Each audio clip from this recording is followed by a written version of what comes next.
Il y a plus de 200 ans, un juste, un tzaddik en hébreu, a fait une promesse devant 2 témoins et un Sefer Torah.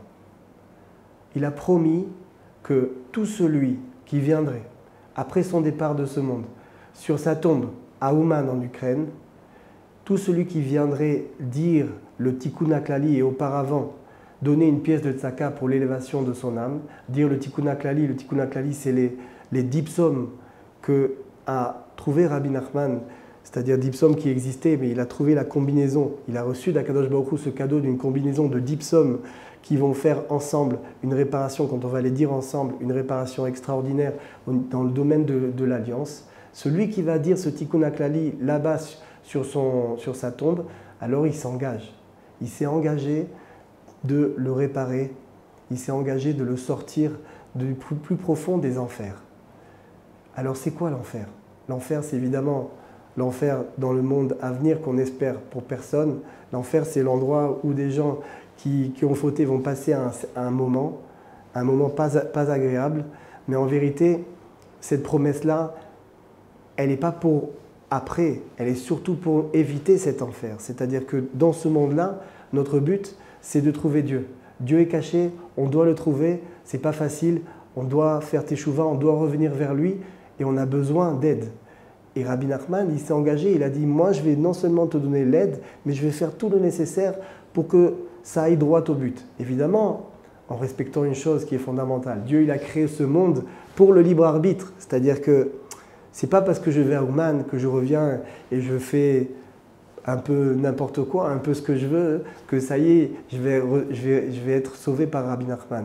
Rabbi Nachman, il a dit, tu viens chez moi, tu dis le Tikkun HaKlali, et après tu t'engages à laisser un chemin qui est un chemin, on va dire, erroné, un chemin où tu t'es perdu. Tu vas décider de prendre une résolution forte pour aller dans un chemin qui est le bon chemin. Et là, à ce moment-là, tu as un contrat. Tu as un contrat avec moi que je promets qu'avant la fin de ta vie, tu auras la réparation. C'est-à-dire que tu vas trouver ta mission dans ce monde. Tu vas pouvoir te réaliser, tu vas pouvoir comprendre qui tu es véritablement, que tu es un fils de roi, que tu es un juif, que tu es une âme spéciale, que tu es un diamant et qu'en vérité, tu peux faire des choses extraordinaires de ta vie et ressentir des choses magnifiques, des sensations beaucoup plus fortes que toutes les passions de ce monde, que sont l'argent, les femmes ou les honneurs. Tu peux ressentir des choses beaucoup plus grandes et ça, grâce à cet attachement, ce point de départ qui est cette rencontre qui se passe où? En Ukraine, à Ouman.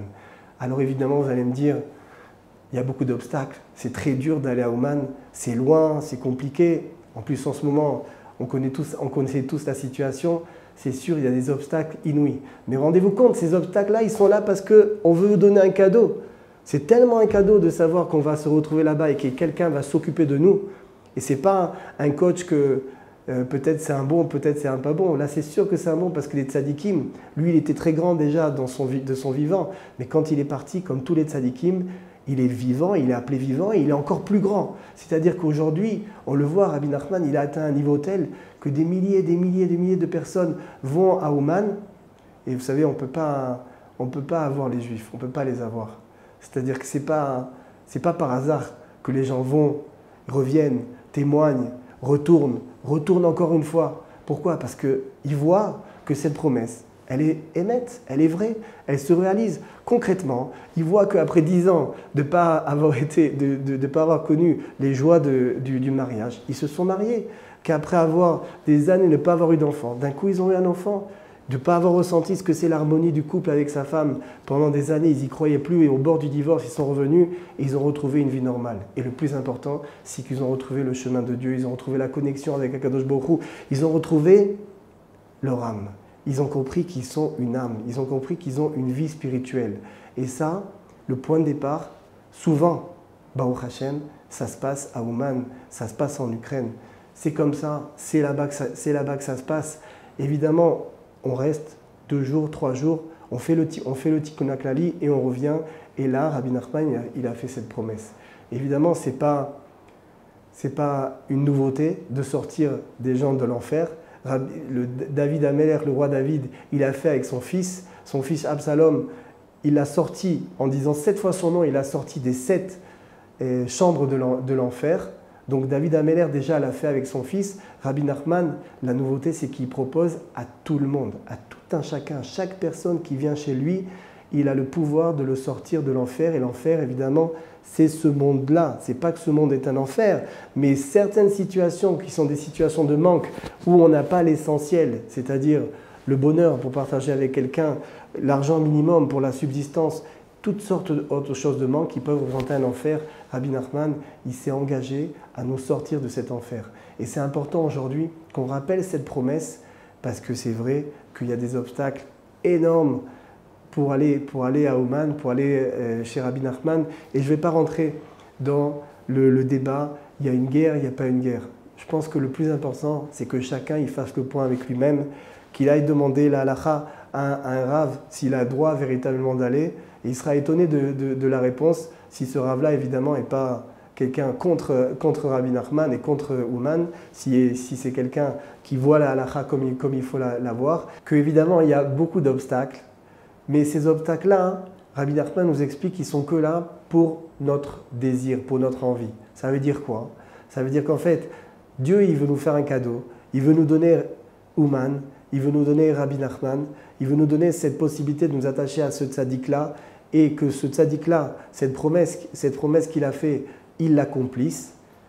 Et ce cadeau, il est tellement immense que Dieu, Akadosh Baruch Hu, il ne nous demande rien. La seule chose qu'il nous demande, c'est qu'on le veuille très fort, qu'on ait une volonté très forte, un désir ardent de ce cadeau-là. Si notre volonté n'est pas au niveau de ce cadeau-là, qu'est-ce qui se passe? Naissent des obstacles. Et la plupart des obstacles, ils sont dans notre esprit.